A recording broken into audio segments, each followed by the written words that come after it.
Ուղղված է պատասխանող կողմին, կենտրոնական ընտրական հանձնաժողովին, պարոն Հովակիմյան, նախ պարոն Հովակիմյան, ես ուզում եմ ուղղակիորեն շեշտադրել, որ այս դատավարության ընթացքում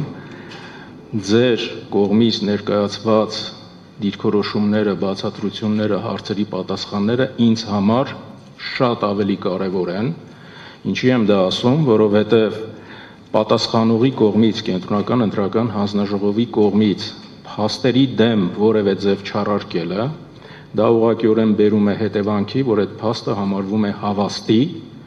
բացառությամբ, եթե Սահմանադրական դատարանի կողմից ձեռք բերված այլ ապացույցներով դրանք չեն հերքվի։ Երկրորդ, եթե կընդունեք որևէ հանգամանք, այդպիսի հանգամանքի գոյության պարագայում դիմող կողմը ազատվելու է այդ հանգամանքների վերաբերյալ ապացույց ներկայացնելու պարտականությունից, ուստի ես շատ ավելի կարևորում եմ յուրաքանչյուր փաստարկի դեմ ձեր դիրքորոշումը։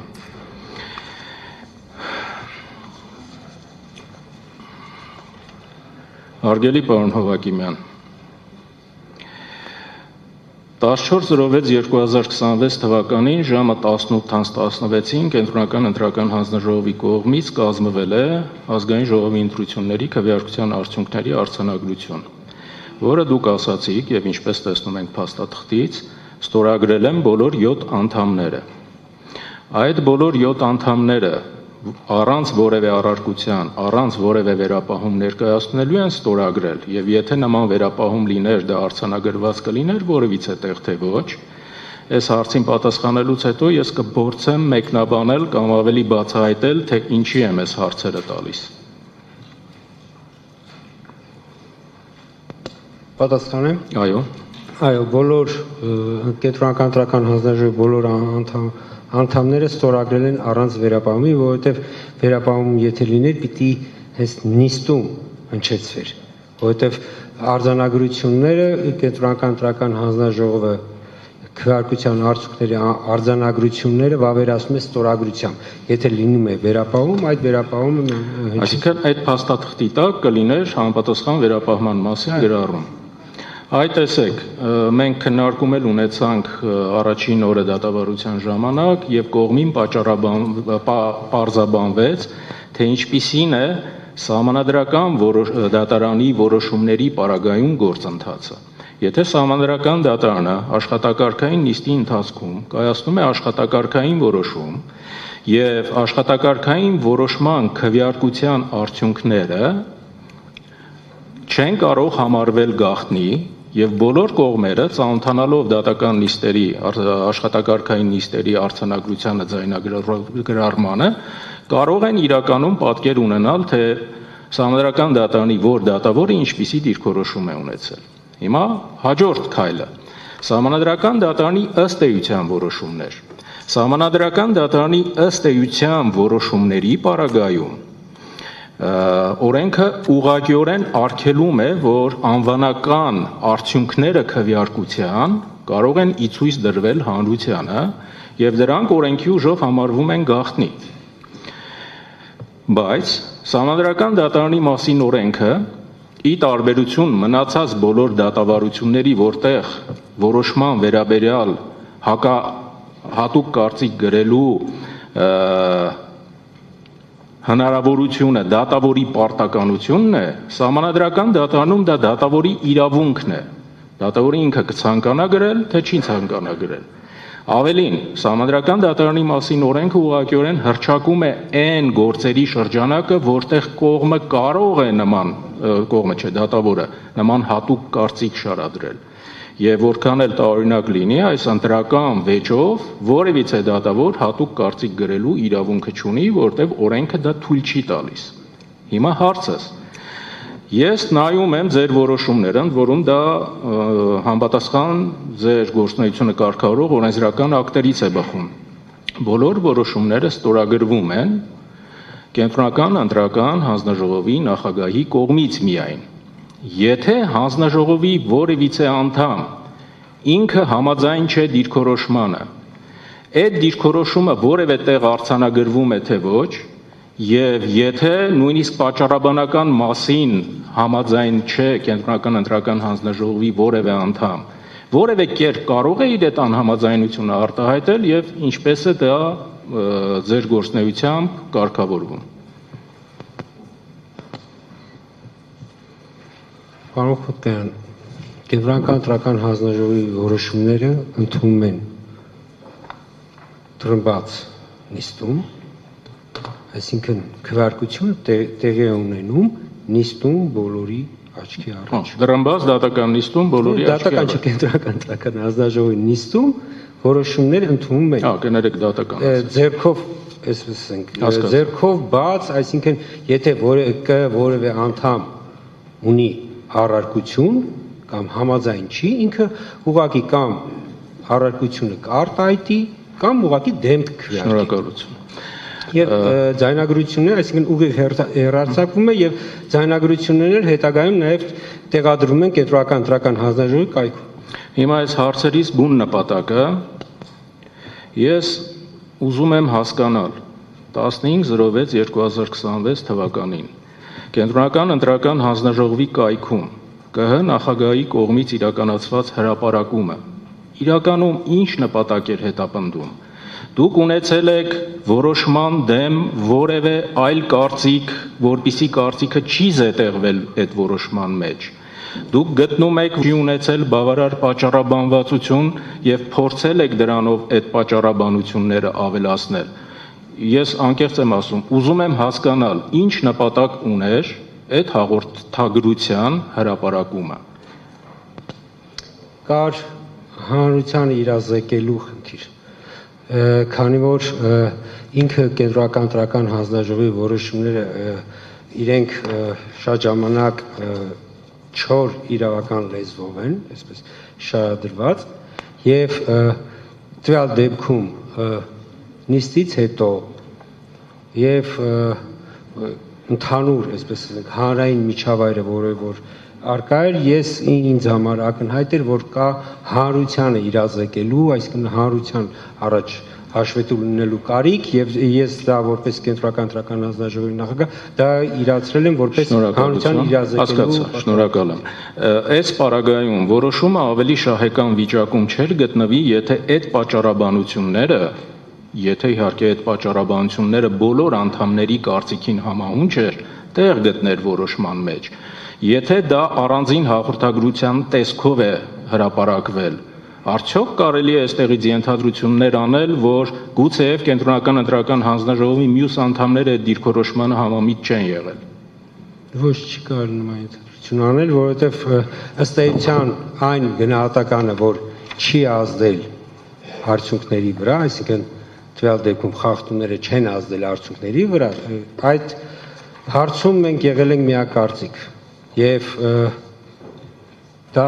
փաստ է, դա կենտրոնական ընտրական հանձնաժողովի նիստում բոլորը կողմ են քվեարկել։ Եվ այստեղ այ հանրության իրազեկելու, այսինքն ավելի մանրամասն, ավելի կարելի ասել ոչ իրավական լեզվով, այսինքն ավելի պարզ բացատրելու հարցում դա արդեն եղել է իմ որոշումը, որ Շնորհակալ եմ, այո, դա ընդունված պրակտիկա է, որ շատ դեպքերում նաև դատական ակտերի բարդ լեզուն որոշակի հակիրճ բովանդակությամբ ներկայացվի հասարակության, որպեսզի հասարակությունը ինքը եւս հասկանա։ Հիմա այս հաղորդագրությունը, որ դուք հրապարակել եք, կենտրոնական ընտրական հանձնաժողովի մյուս անդամները ծանոթ են եղել, ընդունել են այդ տակտիկական քվեարկության վերաբերյալ ձեր դիրքորոշումը, թե դա միայն ձեր կարծիքն է։ Կարող եմ ասել, որ հայտարարությունը ես ուղարկել եմ բոլոր անդամներին, այսինքն որ նման բան եմ պատրաստում հրապարակել եւ առարկություն չեմ ունեցել։ Շնորհակալ եմ եւ հետեւյալ երկու հարցերը, որ ես տվեցի Բարգավաճ Հայաստան կուսակցության ներկայացուցչին, կարող եք որևէ կերպ ներկայացնել, թե ինչպիսին էր եղել վիճակը այդ 10 կոտորակ 51 եւ 35 կոտորակ 65 ընտրատեղամասերում, ձեր իսկ խոսքով ասած, 8-ից պակաս, նախ 8-ից պակաս ասելով դուք ինչ եք նկատի ունեցել, դա 20:00-ին պակաս 25 րոպե, 20 րոպե, 15 րոպե, 2 րոպե, 5 րոպե, մի րոպե, ես ավարտեմ հարցը, եւ դուք այդ վիդեո ֆայլերը ուսումնասիրելիս վերջին հաշվով պարզել եք ձեզ համար, թե ընտրատեղամասերում 20:00-ի դրությամբ, էլի ձեր խոսքերն եմ ցիտում, քվեարկության սենյակում ինչ քանակի զինվոր ընտրողներ են եղել եւ արդյոք միայն հանձնաժողովը բավարարվել է այդ զինվորների քվեարկությունը ապահովելով, թե զինվորները շարունակել են անընդհատ մոտենալ եւ քվեարկել, սա մեկ, եւ երկրորդ, ես վերջին հաշվով ուզում եմ հասկանալ, զինվորը կամ ընտրողը 20:00-ի դրությամբ պետք է լիներ քվեարկության սենյակում, պետք է լիներ տեղամասում, թե պետք է լիներ տեղամասի դռան դեմը, որ դուք չսահմանափակեիք, նկատի ունեմ ընտրական հանձնաժողովները, չսահմանափակեիք ընտրողի իրավունքը, որտեղ դուք տարբեր իրավիճակներում, թե դատարանում հնչեցրած ձեր խոսքում, թե դատարանից դուրս արտահայտված ձեր մտքերով, տարբեր դիրքորոշումներ եք արտահայտել։ Միտեղ ասել եք տեղամասում պետք է լիներ, միտեղ քվեարկության սենյակում, միտեղ էլ ասել եք, որ դուռը հո չէինք փակելու տեղամասի զինվորների առջև։ Հիմի որտեղ են գտնվել այդ զինվորները եւ 8-ից հետո դրանք զինվոր ընտրողները շարունակել են ներկայանալ քվեարկության։ Ըստ վիդեո ֆայլերի ուսումնասիրության, եթե հնարավոր էր դա բացահայտել։ Բարձր դատարան, հարգելի պարոն Խունդկայան, հենց ամբողջ խնդիրը կայանում է նրանում, որ ամբողջական պատկեր, այսինքն որ այդ տեղամասում քվեարկության օրինական քվեարկության կարգ խախտվել է, մենք ըստ էության մեր մոտ այդ համոզմունքը փաստերը ձևավորել են հենց հունիսի 11-ին որոշումը կայացնելիս։ Մինչ այդ տարբեր խնդիրը այստեղ է կայանում, որ նախնական տեղեկությունը, որ ընտրատարածքից մեզ տեղեկացրել են դա, որ ասում են 20:00-ից պակաս, ես չեմ հիշի 15 պակաս էր, 20 պակաս էր, այսինքն որ նման խնդիր կա, որ կան ընտրողներ ու որ ըստ էության ոնց որ տեղամասի դիմաց կան ընտրողներ եւ մեր ին պատասխանը եղել է այս, որ ընտրական օրենսգիրքի կարգավորումը հետեւյալն է, որ 20:00-ին տեղամասը փակվում է եւ քվեարկության սենյակում եղած ընտրողներին հնարավորություն է տրվում քվեարկել։ Շնորհակալ եմ։ Ապահովեք այս դուք չեք ճշտել, թե զինվոր ընտրողը տեղամասի դիմաց է կանգնած, թե քվեասենյակում է։ Եվ ինչ մնում է արդեն տեսագրությունների, ըստ էության տեսագրությունները, քան որ քվեարկության սենյակն են պատկերում, այդտեղ հենց խնդիրը կանում է այդտեղ, որ մենք հնարավորություն չունենք պարզելու, օրինակ իրենք դրսում են եկել են ներս, չգիտեմ, ու կա այնտեղ նաև վստահված անձերի գրառումները, որոնք որ ասում են տեղամասը փակված չի եղել, այսինքն դա արդեն վստահված անձերի գրառումներից են պարզում։ Շնորհակալ եմ եւ երկրորդ հարցը միտված էր հետեւյալին, դուք կարող եք որևէ կերպ բարձրաձայնել կամ թղթային կրիչի վրա ներկայացնել, թե ինչպիսին են եղել այդ երկու տեղամասերում քվեարկության այն արդյունքները, որոնք վերջին հաշվով զրոյականացվել են կամ որպես անճշտություն են որակվել, մինչև անճշտություն որակելը, մինչև զրոյականացնելը։ Մենք արձանագրությունները, քանի որ արձանագրություններ արկա են, մենք արձանագրությունները կներկայացնենք բարձր դատարանին, դա կխնդրեմ ներկայացնեք, շնորհակալ կլինեմ եւ վերջին հարցը ընդհանրապես կանում է հետեւյալում. Արդյոք չեք գտնում, որ եթե ցանկացած վերաքվեարկության ժամանակ ընտրողը պատկերացում է ունենալու, թե ինչպիսին էին մնացած տեղամասերում ընտրության արդյունքները